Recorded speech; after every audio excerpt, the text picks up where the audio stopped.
नमस्कार। आज हम मकर संक्रांति के विषय में कुछ बात करते हैं और उससे पहले ये भी समझने का प्रयास करते हैं कि संक्रांति कहते किसको है, संक्रांति है क्या और शास्त्रीय दृष्टि से संक्रांति का क्या महत्व। मकर संक्रांति आने वाली है 15 जनवरी 2024 को हम सभी मकर संक्रांति का त्यौहार मनाएंगे और सबको पता है कि पूरे भारतवर्ष में संक्रांति विशेषकर मकर संक्रांति को बड़े हर्षोल्लास के साथ मनाया जाता है। ठंड का जो ये ठिठुरता हुआ मौसम है इसकी समाप्ति होती है, लगभग समाप्ति की ओर चले जाते हैं और गर्मी का आगमन होने लग जाता है। हल्का हल्का गर्मी और ठंडी का मिश्रण होने से आनंददायक मौसम होता है। वस्तुतः संक्रांति क्या है इसकी चर्चा करते हैं। संक्रांति एक राशि से दूसरी राशि में सूर्य के प्रवेश को कहते हैं। जब भगवान सूर्य एक राशि से दूसरी राशि में गमन करते हैं तो जिस तिथि को वे एक राशि से दूसरी राशि में प्रवेश करते हैं उस तिथि को संक्रांति कही जाती है। संक्रमण शब्द का अर्थ है गमन करना, आगे बढ़ना और इसी संक्रमण शब्द से अतिक्रमण इत्यादि बना है, अर्थात अपने क्षेत्र को त्याग करके दूसरे क्षेत्र में प्रवेश करना। यही संक्रांति के लिए भी द्योतक है। सूर्य धनु राशि से मकर राशि में प्रवेश करते हैं। वर्ष में 12 राशियां होती हैं और सूर्य 12 राशियों का चक्कर लगाते हैं और तब जाकर के एक सौर वर्ष की पूर्ति होती है। भगवान सूर्य लगभग 30 दिनों तक एक राशि में रहते हैं और उसके बाद दूसरी राशि में प्रवेश कर जाते हैं। जिस तिथि को वे दूसरी राशि में प्रवेश करते हैं उस तिथि को हम संक्रांति कहते हैं। संक्रांति का बड़ा महत्व है और लगभग पूरे भारत में संक्रांति के महत्व को जाना और समझा जाता है। जितने भी हिंदू संस्कृति को मानने वाले हैं वे संक्रांति के पर्व को बहुत धूमधाम से मनाते हैं। विशेषकर कुछ संक्रांतियां जैसे मीन संक्रांति, मकर संक्रांति इत्यादि। अब जैसे दक्षिण भारत में तेलंगाना आदि राज्य है, वहाँ पर संक्रांति को ही महीने की शुरुआत मानी जाती है। जो हिंदू महीना है उसकी शुरुआत वो संक्रांति तिथि को ही मानी जाती है। कुछ राज्य ऐसे हैं जो चांद्र मास को मानते हैं, कुछ राज्य ऐसे हैं जो सौर मास को मानते हैं, कुछ ऐसे हैं जो दोनों को मानते हैं। तो सौर मास की गणना के क्रम में संक्रांति को मास की शुरुआत होती है और चांद्र मास की गणना के क्रम में पूर्णिमा के पश्चात मास की शुरुआत मानी जाती है। इसीलिए पूर्णिमा शब्द बना है जिसका अर्थ है महीने की पूर्णता और फिर दूसरे महीने की शुरुआत। अब एक और विषय समझ लेते हैं। संक्रांति के दिन वास्तव में संक्रांति सिर्फ एक राशि से दूसरे राशि में गमन की तिथि नहीं है। गमन हो जाने पर तो संक्रमण शब्द सिद्ध होगा ही नहीं। संक्रमण का अर्थ होता है संगम, यानी कि एक राशि से दूसरी राशि में जब सूर्य का प्रवेश होता है तो मध्य की जो अवस्था होती है उसको संक्रमण या संक्रांति कहा जाता है।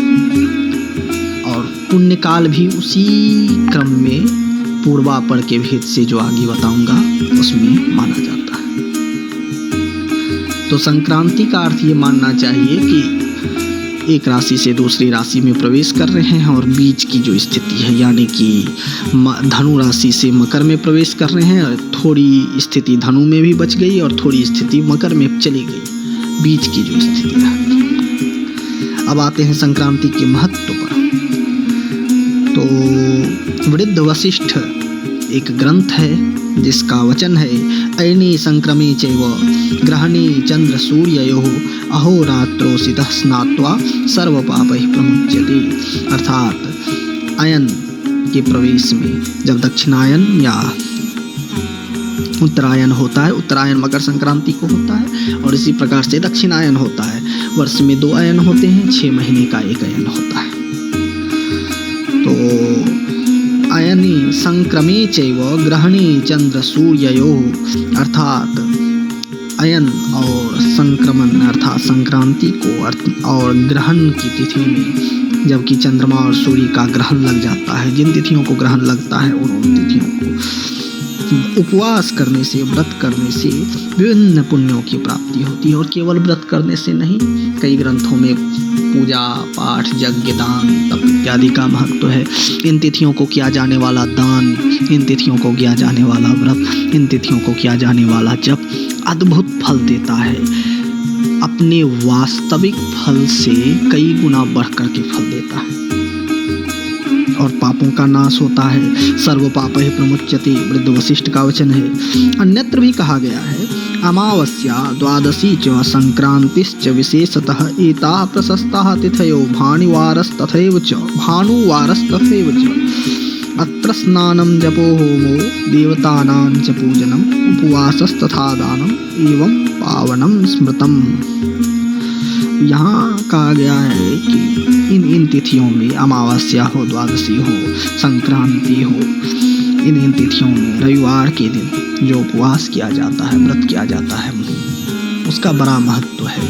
और इनमें से कोई एक भी कर लिया जाए तो जीवों के समस्त पापों का नाश करके उसे पावन कर देता है। अब ये भी समझना चाहिए कि यहाँ पर उपवास की भी चर्चा की गई है कि संक्रांति को उपवास हो, लेकिन शास्त्रों में उपवास की बड़ी गहन चर्चा है। उपवास हर किसी को नहीं करना चाहिए, निराहार उपवास तो विशेष करके वर्जना है कई लोगों को। किसी जिसे पुत्र की प्राप्ति की कामना हो अथवा जिसको पुत्र प्राप्त हो, ऐसे व्यक्ति को निराहार उपवास नहीं करना चाहिए।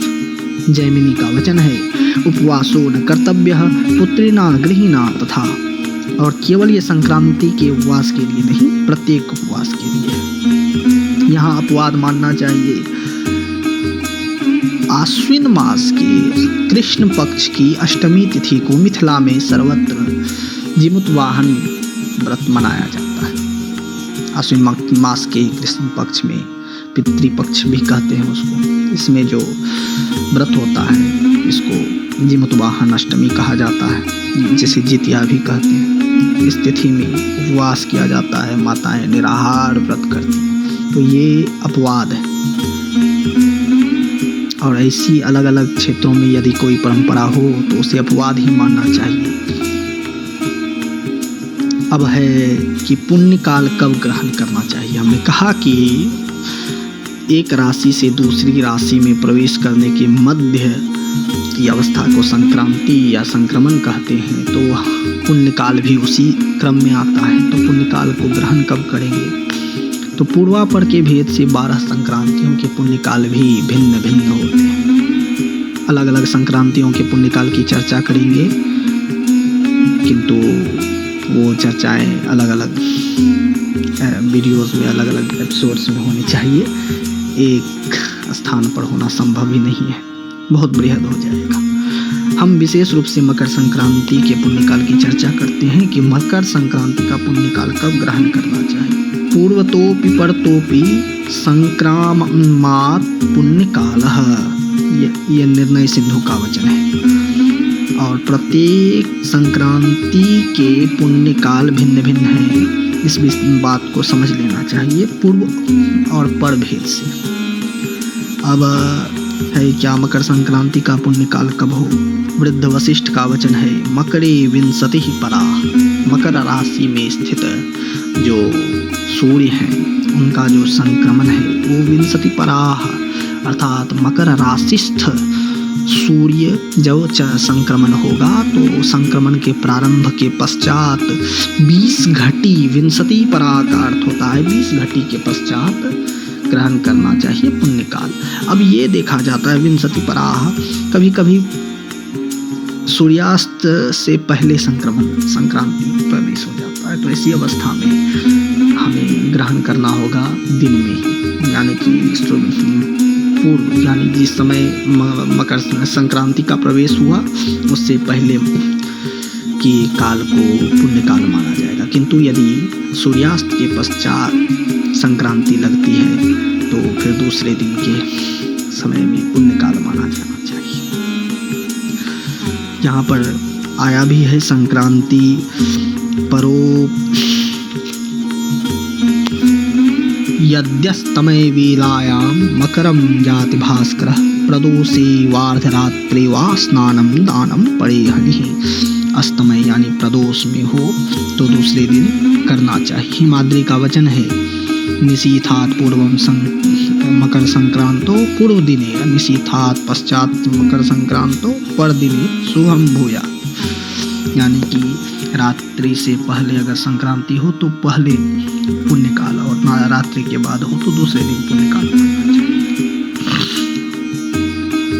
देश में अलग अलग समय सारणी के अनुसार अलग अलग काल होता है। तिथियों की एक स्थिति होती नहीं है। मैं मिथिला के अनुसार यदि बता दूं तो 8:42 सुबह से 3:06 मकर संक्रांति का पुण्य काल होगा।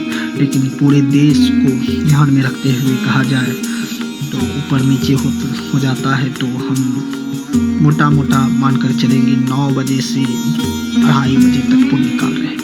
ये मोटा है, ये कोई स्थायी गणना नहीं है। वस्तुतः मिथिला में 8:42 से 3:06 तक पुण्य काल है, किंतु अलग अलग क्षेत्रों को ध्यान में रखते हुए 9 बजे से 2:30 तक पुण्य काल मानने से सर्वत्र पुण्य काल माना जा सकता है। मकर संक्रांति का महत्व विशेष रूप से क्यों है अन्य संक्रांतियों के स्थान पर? यह भी देखा जाता है कि मकर संक्रांति को ही विशेष महत्व दिया जाता है अन्य संक्रांतियों की तुलना में। तो ऐसा इसलिए है क्योंकि हमने पहले भी कहा 2 अयन होते हैं, जिसे कि हम उत्तरायण और दक्षिणायन कहते हैं। उत्तरायण को सौम्यायन कहा जाता है और दक्षिणायन को याम्यायन भी कहा जाता है। ये अयन है क्या? देवताओं का दिन 6 महीने का होता है और रात्रि भी 6 महीने की होती है। इसीलिए एक वर्ष, जब मनुष्य का 1 वर्ष होता है, तब देवताओं की 1 दिन और रात्रि हो जाती है। जब उत्तरायण में सूर्य होते हैं तो देवताओं का प्रातः काल होता है। देवता जगते हैं और यहीं से देवता की दिन की शुरुआत होती है। इसे सौम्यायन इसीलिए कहा जाता है।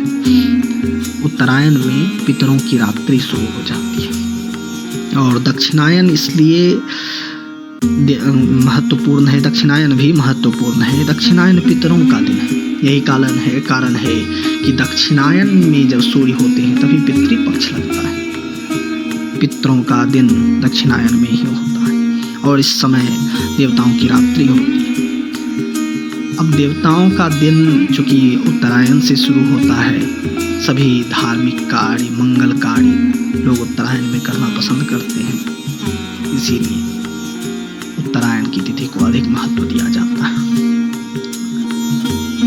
इस प्रकार से मकर संक्रांति को आप 8:42 सुबह से 3:06 मिथिला वाले और पूरे देश में ये मान करके चलिए कि 9 बजे से 2:30 15 जनवरी 2024 को मनाएंगे। 15 जनवरी 2024 को मकर संक्रांति होगी।